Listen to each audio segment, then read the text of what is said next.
Eu estava andando ontem à noite pelo bairro do Itaim Bibi, um dos bairros chiques aqui de São Paulo, repleto de bares e restaurantes e beautiful people do lado de fora, esperando para pegar uma mesa. E na frente tinha uma família vendendo flanelinha de pano e me pararam para pedir para comprar uma lata de leite lá na farmácia próxima.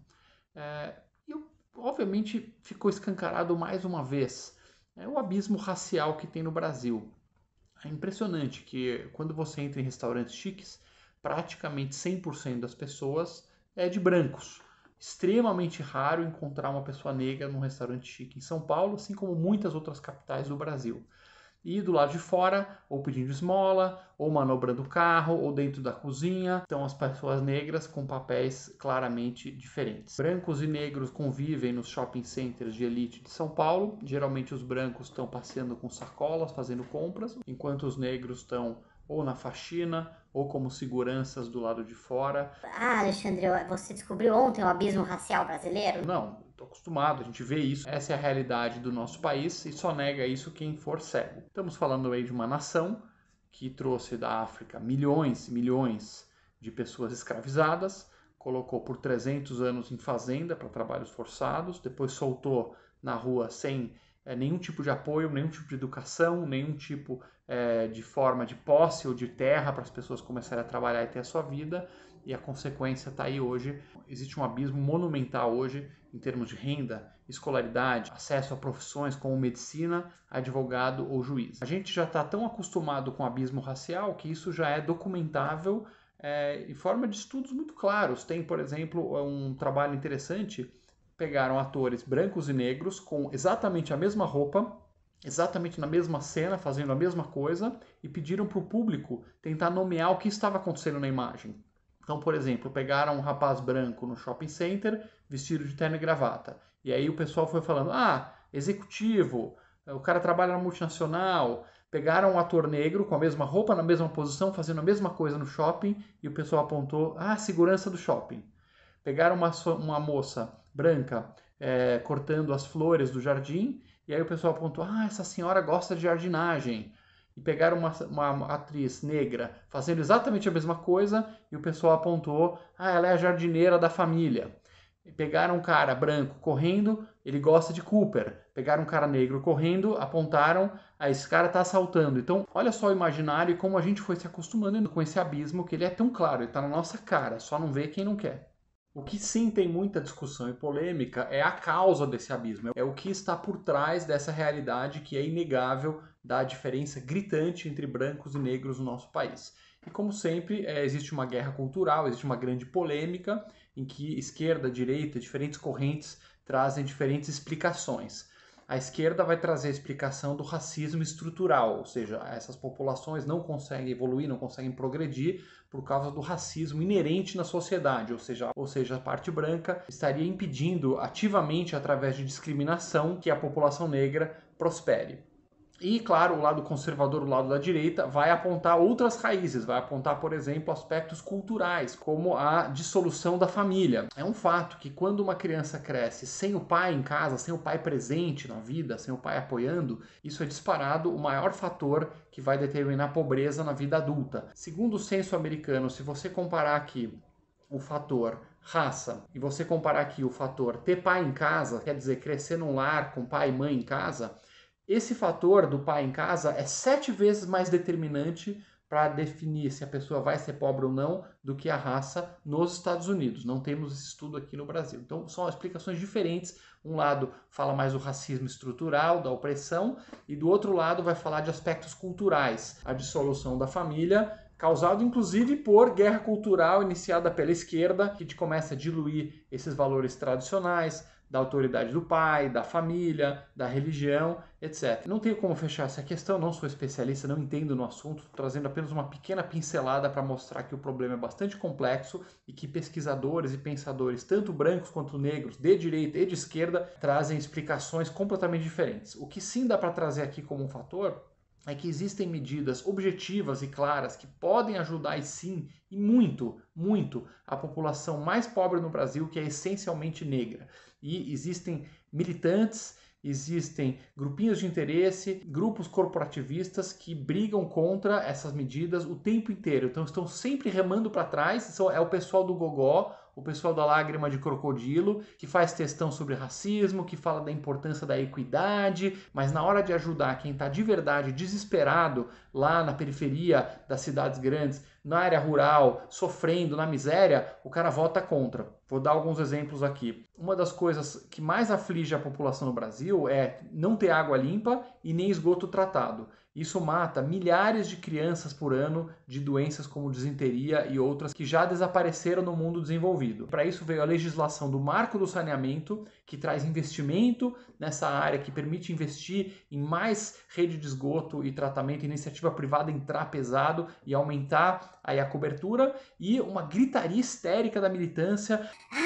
A água é bem público, vocês vão mercantilizar a água não é coisa do capitalismo malvadão. E aí votaram contra. Então é uma turma que votou contra o Marco do Saneamento, votou contra as crianças pobres das periferias terem acesso à água limpa e parar de ficar doente, e felizmente foi derrotado. O Marco do Saneamento passou. De lá para cá o índice de pessoas com água e esgoto tratado aumentou, podia ter aumentado mais ainda se não tivessem botado tanta barreira burocrática, mas já temos 4 milhões de pessoas a mais do que tinha antes do Marco do Saneamento com acesso à água e esgoto, tudo debaixo de uma gritaria da militância. É a mesma militância que fala do antirracismo e faz textão, mas na hora de votar a favor da população negra das periferias que precisa de água limpa, votam contra. Outra área que todo mundo concorda que é essencial para melhorar a vida das pessoas pobres é a educação. Isso todo mundo fala. Agora, na hora de implantar medidas práticas que vão melhorar a educação das crianças, fazer elas aprenderem mais, poder ter oportunidades melhores de emprego e chegarem um pouco mais perto das crianças privilegiadas, ricas, que já estudam em colégio privado,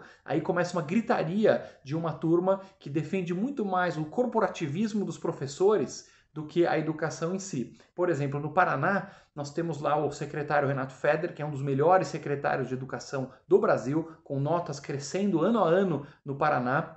Eles conseguiram lá, em 2 dias, quando veio a pandemia, implantar ensino à distância na rede pública inteira, e eles fizeram lá medidas muito importantes, como, por exemplo, instituir aula de educação financeira, para que as crianças comecem a aprender a lidar com dinheiro, poupar um pouquinho, aplicar, a importância de você não cair em banco, quer dizer, coisas que podem ajudar essas pessoas a não cair na pobreza depois. E teve uma gritaria histérica de que não, onde já se viu, você tem que estudar filosofia e coisas blá blá blá. Para que você vai dar educação financeira para quem não tem dinheiro? Olha que absurdo. Depois o Paraná começou a aplicar provas. Por exemplo, o professor de matemática ia sendo promovido ano a ano conforme o tempo de casa. Não interessa se ele ensina bem, se ele sabe matemática. E aí o Paraná decidiu implantar prova de matemática para decidir quais professores iam ser promovidos, quais professores iam ficar e quais iam ter que ser retreinados, quais iam ter que sair, ou seja, começar a apertar mais o critério para que tenha os melhores professores possíveis para educar as crianças da rede pública do Paraná. É ótimo, né? E você acha que esse pessoal gostou? Gritaria, baderna, alergia a qualquer tipo de mérito, qualquer tipo de olhar externo para avaliar os professores. É a turma que é o bem dos pobres, é a turma que quer a equidade racial, só que na hora de fazer medidas duras, que apertem o quadro de professores, que sim valorize os bons, mas que sim consiga tirar os ruins que estão estragando a educação e dar um ensino melhor para essas crianças pobres para terem mais chance na vida, aí o pessoal grita contra. O terceiro exemplo é o emprego. Já dizia o presidente Ronald Reagan dos Estados Unidos, o melhor programa social do mundo chama-se emprego. Quando uma família consegue ter o seu emprego, a mãe de família, o pai de família, todo dia eles saem para trabalhar, receber o salário deles, sustentar a família, isso é dignidade, isso é autoestima, isso é renda, isso é a coisa mais importante. E na hora do gogó o pessoal fala um monte de coisa bonita, mas quando tem uma medida para efetivamente destravar o mercado de trabalho e criar mais empregos, o pessoal faz gritaria contra. A reforma trabalhista do presidente Temer, ela deu uma leve cutucada, tirou alguns dos entraves da lei super complexa que tem no Brasil, que é a lei trabalhista lá da era Vargas, da CLT, super antiquada, super travada, e que em todos os países que tem uma legislação complicada de emprego, o desemprego é alto. O Brasil estava entre os maiores desempregos do mundo. E graças à reforma trabalhista, que não resolveu o problema, mas tirou lá 10, 15% das coisas ruins, sem tirar nenhum direito, desafio o pessoal do mimimi, da gritaria, dizer qual direito que a reforma do Temer tirou. Qual? Fala um direito. O pessoal fica gago, só fica gritando, estão tirando nossos direitos, e não cita um direito. Pode colocar aqui nos comentários se você tiver um direito para citar. Só de destravar um pouco, o desemprego no Brasil tem caído. Esse ano, o Brasil foi o país que mais reduziu o desemprego em todos os países grandes. Foi 4% de redução, já estamos falando aí de um dígito, desemprego abaixo de 10%, tem que cair mais, ainda é muita gente sofrendo, mas é uma situação de melhora. Nós pegamos aí da ordem de 15% no final do período Dilma, depois Temer, e tem lentamente caído o desemprego no Brasil, em grande medida graças à reforma trabalhista, que esse mesmo pessoal fica gritando contra e falando que vai revogar. E por fim, pessoal, claro, a inflação.